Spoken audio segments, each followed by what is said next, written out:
In today's economy, cash flow is tight, and families are held captive to high interest rate credit card debt. Churchill Mortgage can restructure your current mortgage and significantly reduce these problems. Get a free analysis and learn how to eliminate credit card interest rates, lower bills, and start taking control of your budget. Get started at churchillmortgage.com. This is a paid advertisement. NMLS ID 1591. NMLSConsumerAccess.org. Equal Housing Lender. 1749 Mallory Lane, Suite 100, Brentwood, Tennessee 37027. Judy was boring. Hello. Then Judy discovered ChumbaCasino.com. It's my little escape. Now Judy's the life of the party. Oh, baby, mama's bringing home the bacon. Whoa, take it easy, Judy. The Chumba life is for everybody. So go to ChumbaCasino.com and play over 100 casino-style games. Join today and play for free for your chance to redeem some serious prizes. ChumbaCasino.com. No purchase necessary. Void where prohibited by law. 18 plus terms and conditions apply. See website for details. The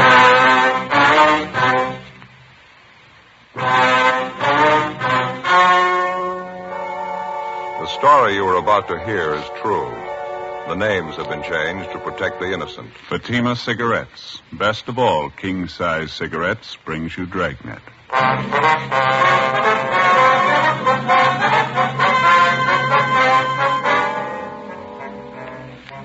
You're a detective sergeant. You're assigned to homicide detail. A 40-year-old mother is found murdered in the bedroom of her home. The body bears the marks of a savage attack with a knife. The killer showed no mercy. Your job? Get him. See the difference. Taste the difference. Smoke the difference. You'll find that in Fatima, the difference is quality. Quality that gives you extra mildness. A much different, much better flavor and aroma. Yes, in king-size Fatima, you get all the advantages of extra length, plus Fatima quality, which no other king-size cigarette has. Fatima, best of all king-size cigarettes. Definitely the best quality in its class, but the same price as the cigarette you're now smoking. Remember, thousands of Americans are switching to Fatima. Insist on Fatima quality. So why wait? Switch to Fatima today. Look for the sunny yellow pack. Buy Fatima. Best of all, king-size cigarettes.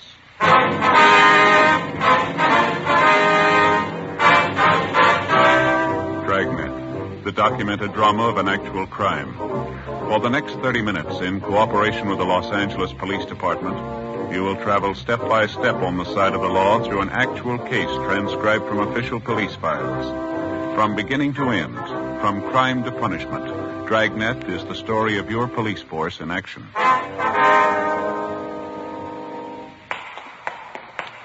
It was Tuesday, February 18th. It was cold in Los Angeles. We were working the day watch out of homicide detail. My partner's Ben Romero. The boss is Thad Brown, chief of detectives. My name's Friday. It was 10:43 a.m. when we got to Woodview High School, the vice principal's office. Good morning, ma'am. Yes? I'd like to see the vice principal, please. I believe her name is Harmon. Miss Harmon? I'm Miss Harmon. What is it you wanted? Police officers, ma'am. Here's our identification. Oh, yes. This is my partner, Sergeant Romero. My name's Friday. I see. How do you do? Well, we'd like to talk to one of your girl students, Miss Harmon, Roberta Dixon. Understand she's registered here? Roberta Dixon. Oh, yes, I believe I know her. Would you mind calling her out of class, please? We'd like to talk to her. Well, we generally don't like to do that, officer, not unless it's absolutely necessary. It's pretty important, ma'am. We've got a message for the girl. I see. Couldn't it wait until after school hours? I'm afraid not, Miss Harmon. It's about the girl's mother, and it's pretty serious. Oh, has she been taken ill, is that it? No, ma'am. She's been murdered. 16-year-old Roberta Dixon, the daughter of the murdered woman, was called out of her classroom and brought downstairs to the office of Miss Harmon, the girl's vice principal. She was a thin, dark-haired girl in sweater and skirt. With the help of Miss Harmon, whom the girl seemed to know fairly well, Ben and I broke the news of her mother's death as gently as we could. At first, the 16-year-old girl seemed to take the shock with some composure, but suddenly she broke down weeping and became hysterical. When she recovered sufficiently, the girl agreed to come downtown with us to answer a few routine questions. Miss Harmon agreed to accompany her. 11:05 a.m. We checked back in at the office. Ben and I completed the 311 dead body report while Miss Harmon and the daughter of the murdered woman waited in the adjoining room.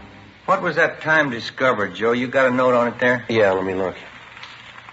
8:55 a.m. Oh, thanks. Hi, Joe. How are you?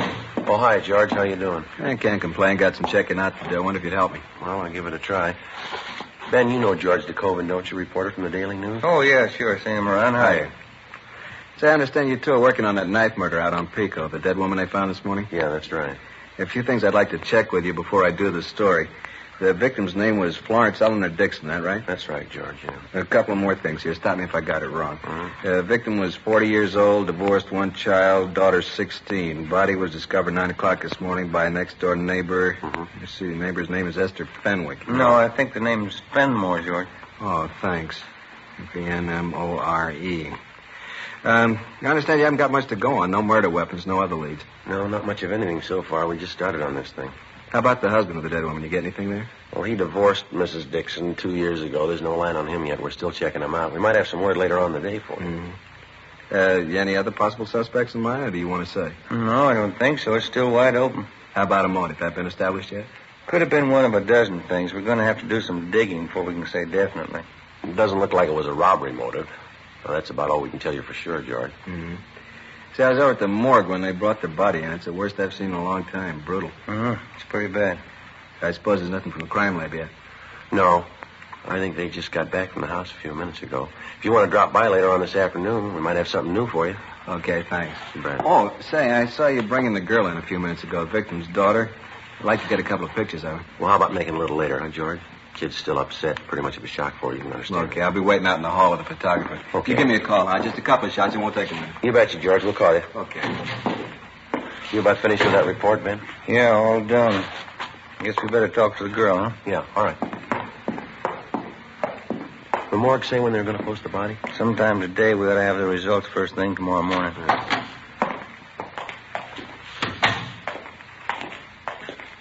Miss Harmon?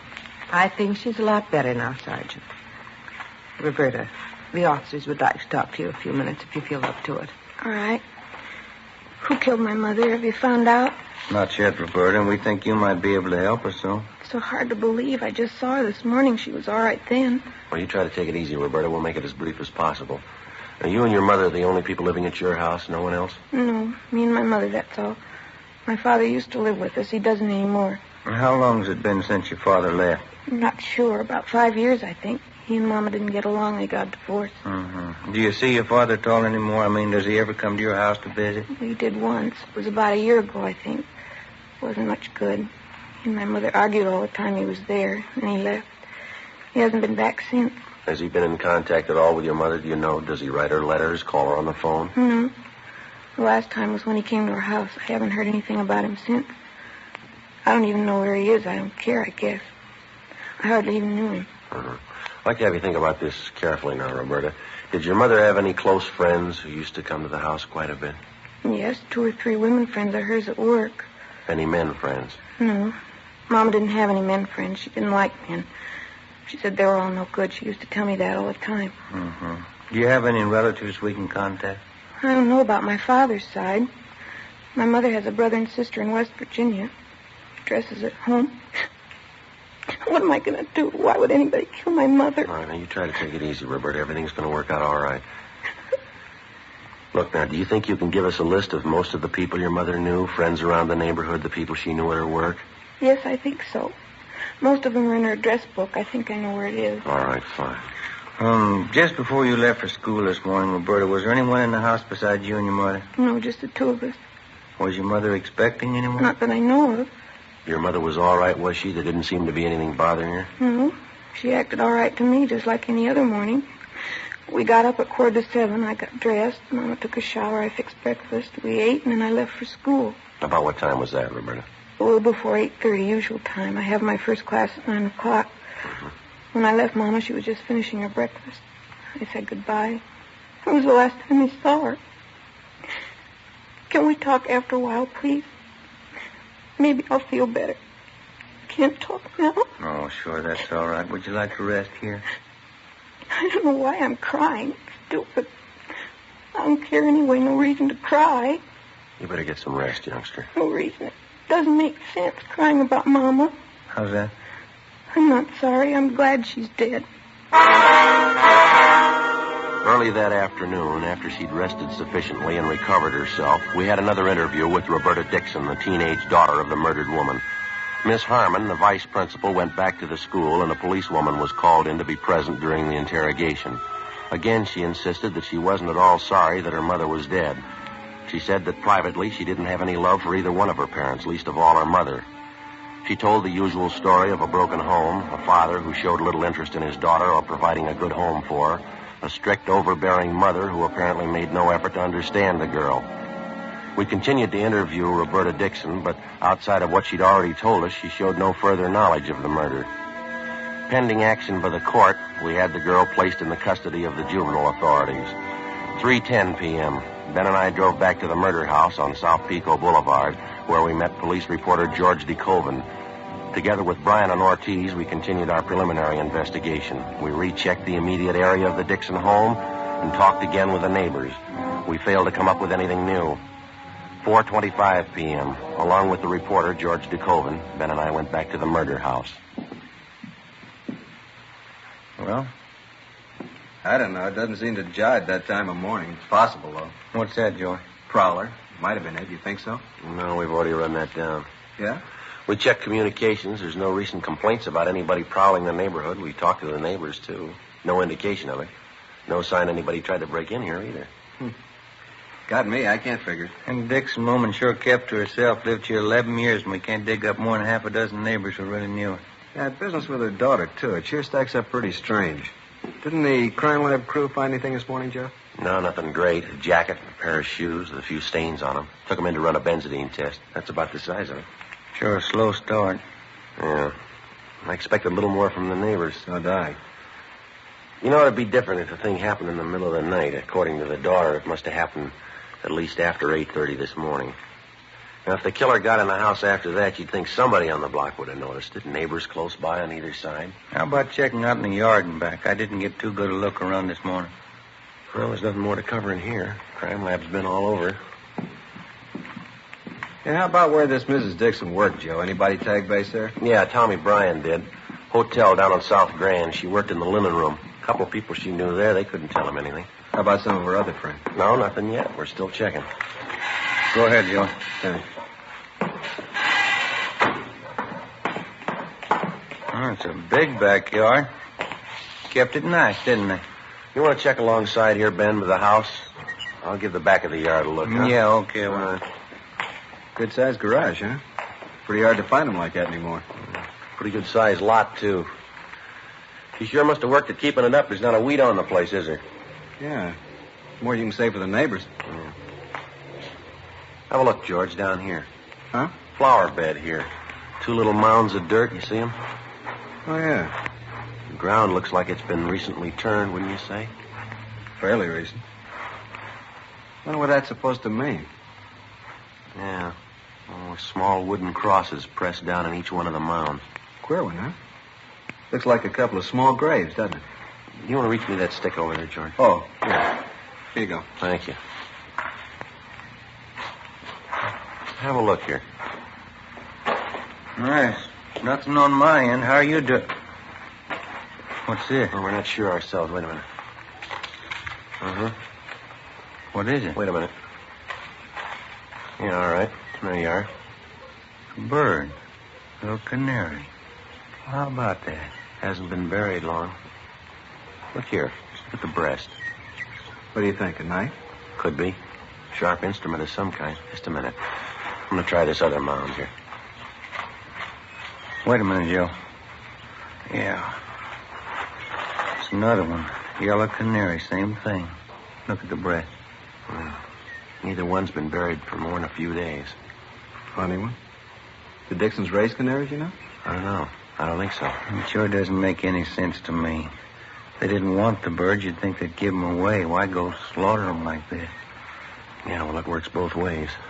Deep wounds in the chest. Some kind of sharp weapon. Yeah. The Dixon woman. She died the same way. 4:35 p.m. We took the 2 canaries, wrapped them in paper, and brought them downtown to Lieutenant Lee Jones at the crime lab to be processed. He was still running tests on the stained jacket and pair of shoes which had been found in the house among the dead woman's personal effects. 5:15 p.m. We checked with the office, and then we drove over to Juvenile Hall to see Roberta Dixon. Apparently, she was in a much better frame of mind. I talked to Miss Harmon this afternoon, our vice principal. She wants me to come and stay with her for a while. Hope she can arrange it. It'd sure be nice. Mm-hmm. We were back at your house this afternoon, Roberta. We found something we'd like to ask you about. What's that? Well, do you keep any pets in your house? I mean, either you or your mother? Well, no, not usually. Why? Well, how do you mean, not usually? Well, we didn't up until a week ago. Mama didn't like animals. She didn't want them around. Mm-hmm. Then I got these 2 canaries. I bought them with my own money. I work after school, you know. I see. I bought a cage for them, too. My mother was mad when I brought them home. She didn't like any kind of animals. She kept preaching at me. She finally made me get rid of them. How'd you do that, Roberta? I got a knife and I killed them.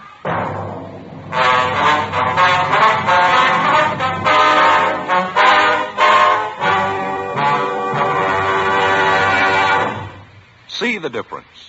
Taste the difference. Smoke the difference. You'll find that in Fatima, the difference is quality.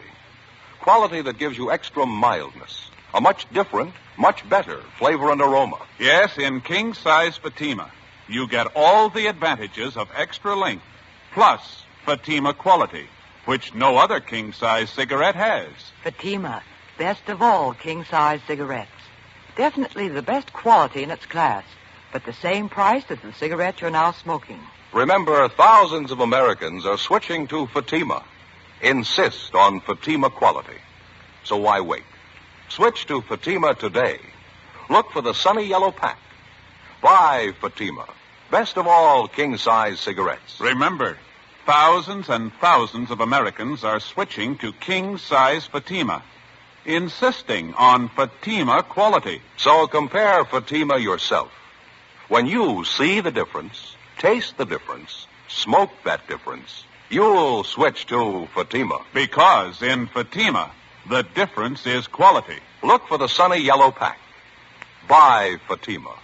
Best of all king-size cigarettes.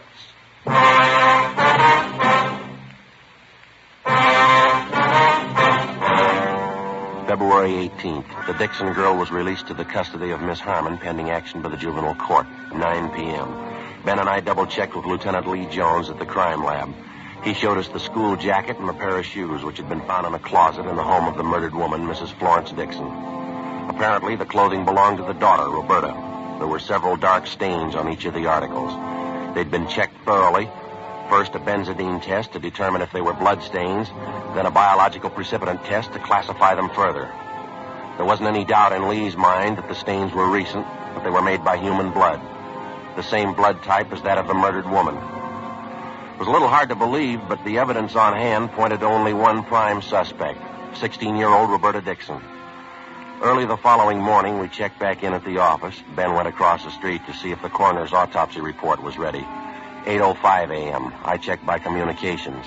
They had a report on the tracer we'd gotten out on the murder victim's husband, a Charles Dixon. I picked it up and headed back to the office.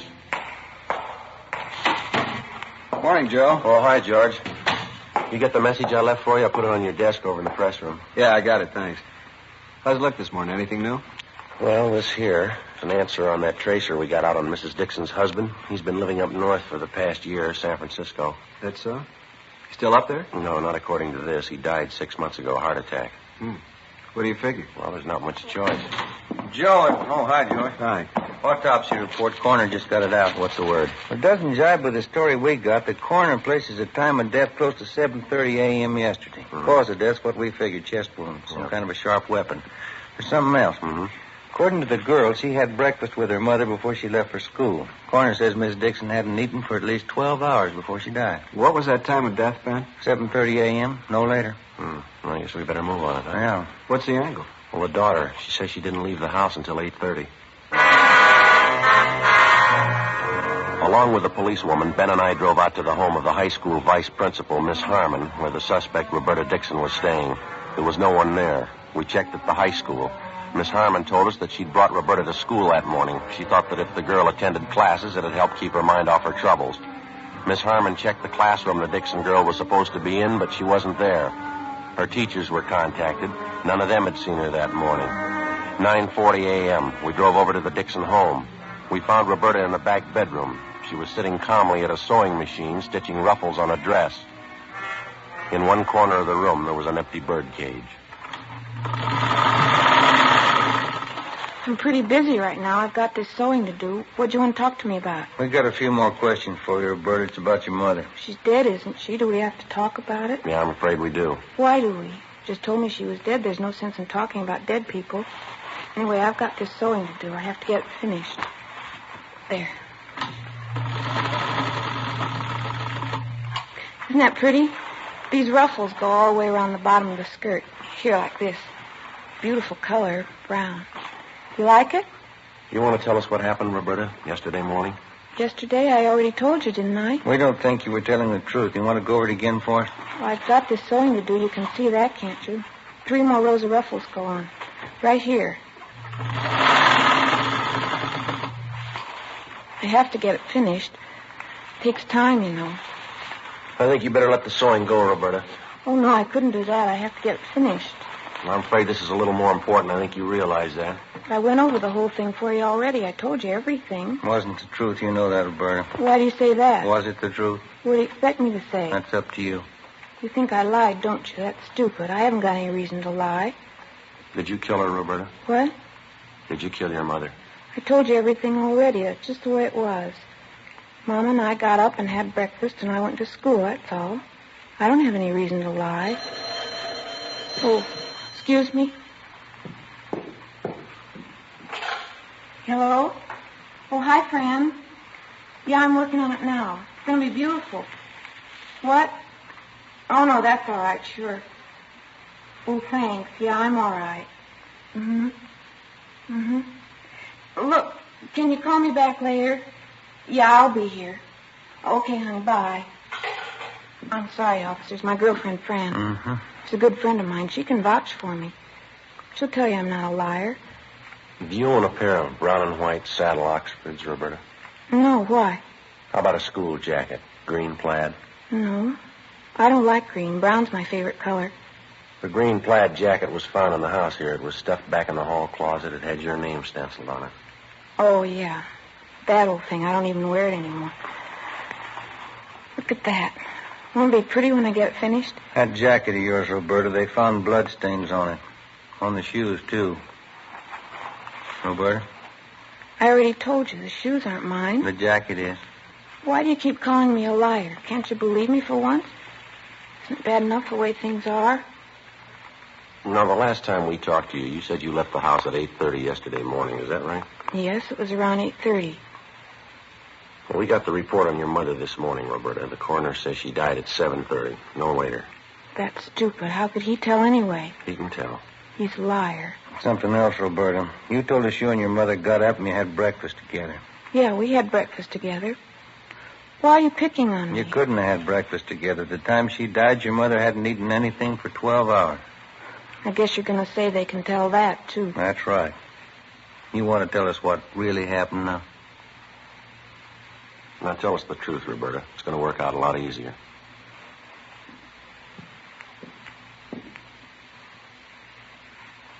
These are some of the toys I had when I was little. I saved almost all of them. My best doll. I had a lot of dolls. I loved them. Guess I still do. I love them more than her. You mean your mother? I wasn't fooling. I don't care if she's dead. She didn't mean anything to me. She never did mean anything. These are more of my dolls here.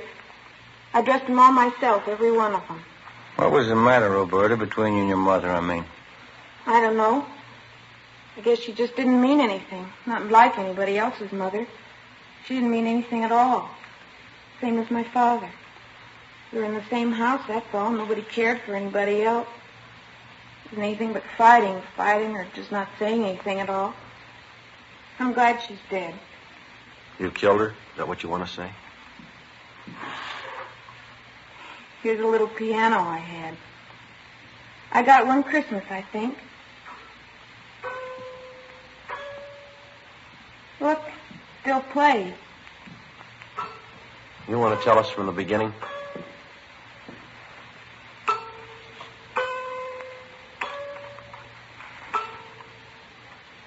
took a long time. I thought about it a lot. A week ago, I made up my mind. It's time to kill her. She was getting worse. I couldn't do anything. I was always wrong. Couldn't go out, couldn't do this, I couldn't do that. She started the same way yesterday morning. I got the knife from the kitchen. I went in and she was sitting on the bed putting her stockings on. I don't think she knew what happened. It didn't take long. Were you having an argument with her? Is that what started it? We argued every morning. I got so tired of it. She had an awful voice. Finally made up my mind. Planned it all out. I even practiced it. You know the 2 canaries I had? Yeah. I didn't buy them because I wanted them. They got to be cute, though. I felt bad about killing them. Why'd you kill him, Roberta? Practice. Decided to use a knife. I wasn't sure I knew how to do it, though, so I got the canaries. One day after school, I killed them. It gave me more confidence. I knew I could do it after that. Poor little things. I guess I shouldn't have killed them. That knife you killed your mother with, Roberta, you want to show us where it is? All right, I'll show you. I don't think you ever could have found it. It's up in the attic. Special place I hide things. Say, would you like some coffee or Coke or something? No, thanks. Just one more thing. Why'd you leave school this morning? I mean, going off without telling anybody. I wanted to come back here. I felt like it. I wanted to come back to my room. It's the only place I really like to be. I've lived in this house all my life. And this has always been my room. Toys I had. My dolls. Everything's here. Everything I have. My books. All my dolls. Yeah. I think we better be going, Roberta. We'll have to take you downtown. Yes, all right.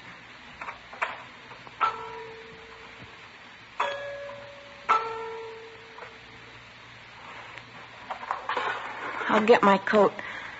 Then I'll show you where the knife is. All right. Officers, could I ask you one favor? What's that? It probably sounds silly. It'll help a lot, though.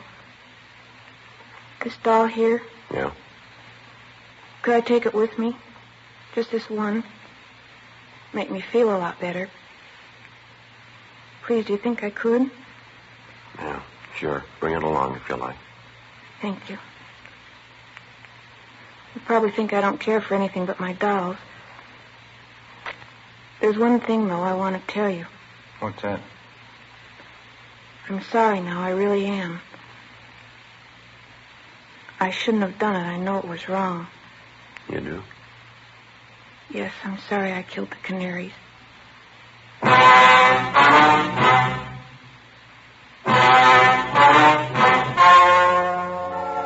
The story you have just heard was true.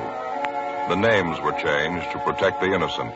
On May 6th, the hearing was held in Juvenile Court, Department 38, City and County of Los Angeles, State of California. In a moment, the results of that hearing. Now, here is our star, Jack Webb. Thank you, George Fenneman.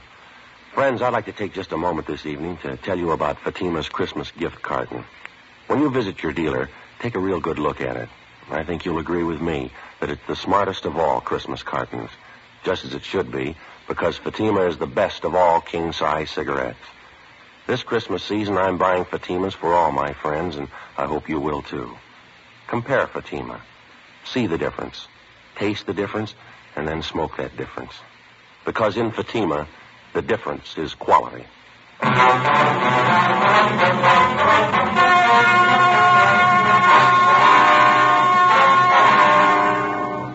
At the hearing in juvenile court, Roberta Evelyn Dixon was found unfit to be handled as a juvenile and was certified to Superior Court as an adult. There, she was found to be criminally insane by 3 psychiatrists appointed by the state. She is now confined to a state mental institution where she is undergoing treatment.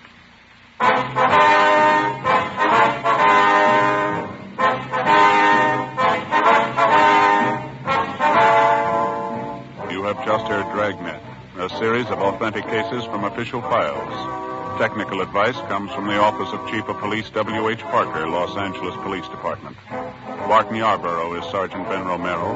Also heard was Joyce McCluskey. Script by Jim Moser. Music by Walter Schumann. Hal Gibney speaking. Fatima Cigarettes, best of all king-size cigarettes, has brought you Dragnet, transcribed from Los Angeles.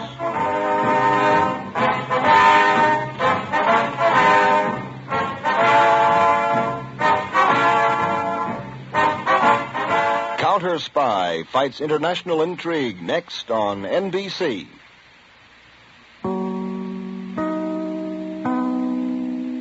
Hey guys, it is Ryan. I'm not sure if you know this about me, but I'm a bit of a fun fanatic when I can. I like to work, but I like fun too. It's a thing. And now the truth is out there. I can tell you about my favorite place to have fun. Chumba Casino. They have hundreds of social casino style games to choose from with new games released each week. You can play for free anytime, anywhere. And each day brings a new chance to collect daily bonuses. So join me in the fun. Sign up now at ChumbaCasino.com. No purchase necessary. VGW. Void where prohibited by law. See terms and conditions. 18+. During the Jeep Wrap-Up the Year sales event, give yourself the gift of freedom with a wide selection of great offers on your favorite Jeep brand vehicles. Right now, get 15% below MSRP for an average of $8,258 under MSRP on the purchase of a 2023 Jeep Gladiator Sport 4x4. Not compatible with any other consumer retail incentive offers. $8,258 average based on 15% below average MSRP from all 2023 Gladiator Sport 4x4 models in dealer stock. Residency restrictions apply. Take retail delivery from dealer stock by 1-2. Jeep is a registered trademark.